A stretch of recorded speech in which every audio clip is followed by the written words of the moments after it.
could actually be in the harbor and watch the battleships and the planes come and go.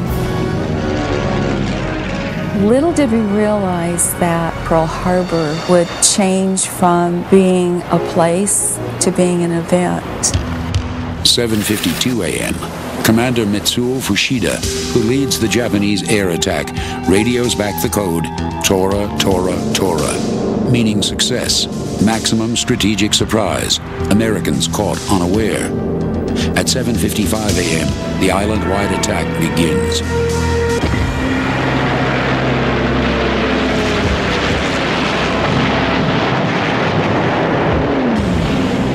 The first wave of Japanese forces attack at points all around the island of Oahu, not just Pearl Harbor. Dive bombers strike at Kaneohe Naval Air Station, while dive bombers and fighters attack Bellows Field. Being a squadron communications officer, I was assigned to the 86th Observation Squadron at Bellows Field on the windward side of the island. On December the 7th, in the morning about 7:30, those of us who were in the BOQ, Bachelor Officers' Quarters, up on the top of the hill above the airstrip, we were all awakened by a crash landing, the B-17, at the end of our runway. And the crew was semi-hysterical, saying that they were attacked. And while we were talking to the crew, a flight of Japanese planes came in and strafed.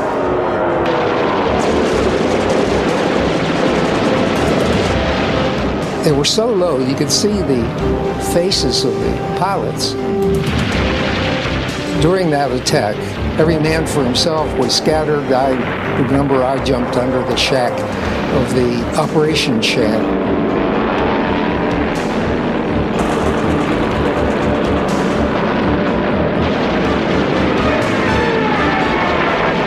"7:58 a.m. Horizontal bombers arrive at Pearl Harbor. No one even suspects they're Japanese. Before the war started, our own aircraft used to make mock raids and their maneuvers on Pearl Harbor. They'd fly over and they'd start to dive down and make their maneuvers, torpedo planes or dive bombers, whatever they were at that time. And so we kind of got used to that because the fact they were making probably the maneuvers maybe every 2 or 3 times a month. And I heard the airplanes and I saw them start to dive, so I went back to work, and then all of a sudden all hell broke loose.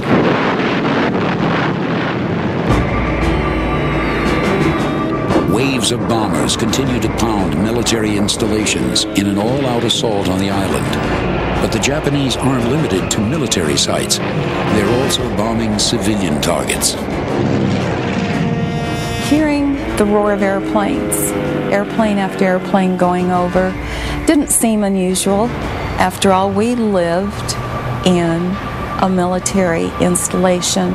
And yet there was something different because the explosions by this time were shaking our house. Anyone who can grabs a gun and fights back. There is massive confusion as Americans try to grasp what is happening.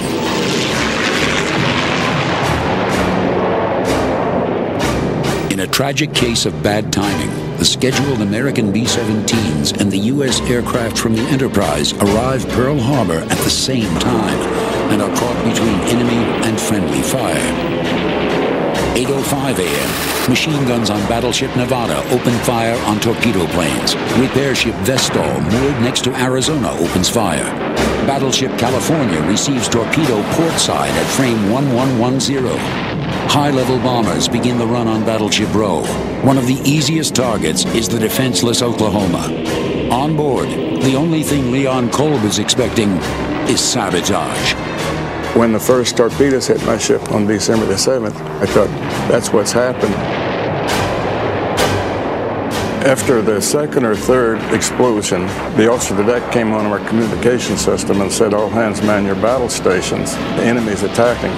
And it went through my mind, who's the enemy? Amidst the frenzy, American soldiers are still unsure who exactly is attacking them. one of the fellows said, the whole enemy fleet's right off of Diamond Head. I had to go outside and look for myself because I counted 5 and 6 more explosions, and I thought, what's hitting us? We did not realize it was Japanese airplanes until I saw what they call the meatball, their insignia. So I stood out there for a while and watched the raid. Believe me, those boys could fly the planes. They'd come in on their torpedo run or their bombing run and turn those things up on its tail and come back to strafe. So they were darn good pilots. The first wave of the Japanese attack on the island of Oahu is a stunning victory for the enemy. America's Pacific Fleet feels the sting of newly perfected torpedoes designed specifically for the shallow waters of Pearl Harbor. Violent explosions rock light cruisers, mine layers, and battleships like the Oklahoma. But this is only the beginning. The second wave of the Japanese attack is about to begin. At 7:55 a.m. on Sunday, December 7th, 1941, the Japanese begin their strategic surprise attack on Pearl Harbor and the island of Oahu. Every military target is being hit.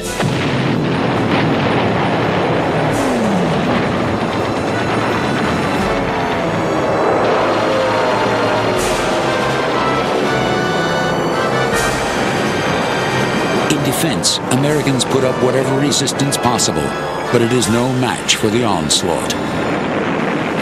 8:08 a.m. Local radio station KGMB interrupts music to call all military personnel to duty. High-level Japanese bombers are unleashing armor-piercing delayed-action bombs from 10,000 feet.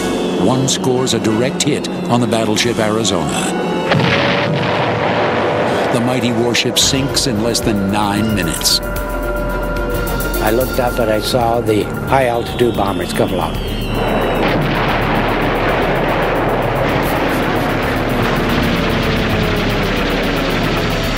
I did see the Arizona blow up, and the smoke and flames must have gone 500-600 feet in the air.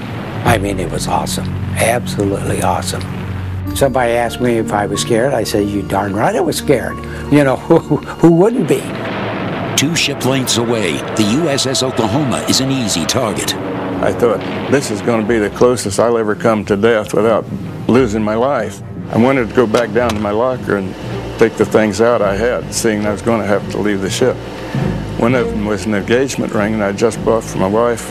It was at full carat, but something told me to save my life.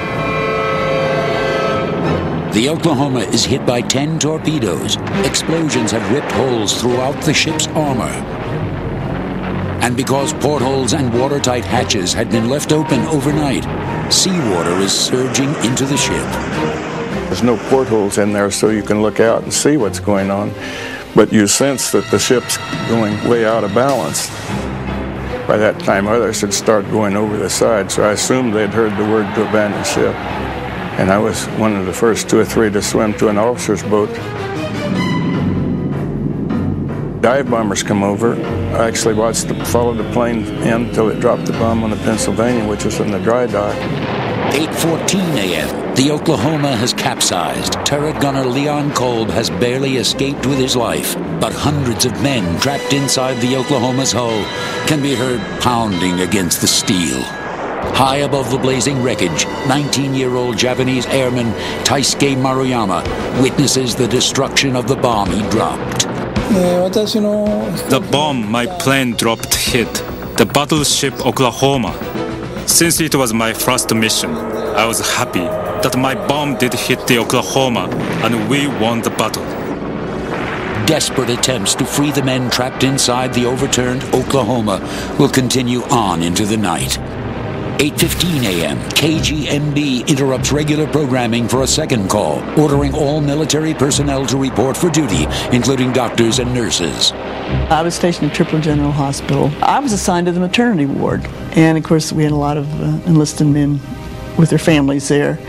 But coming from Pennsylvania, of course, I hadn't seen all this tropical paradise like that was. The amount of military that was there was really overwhelming.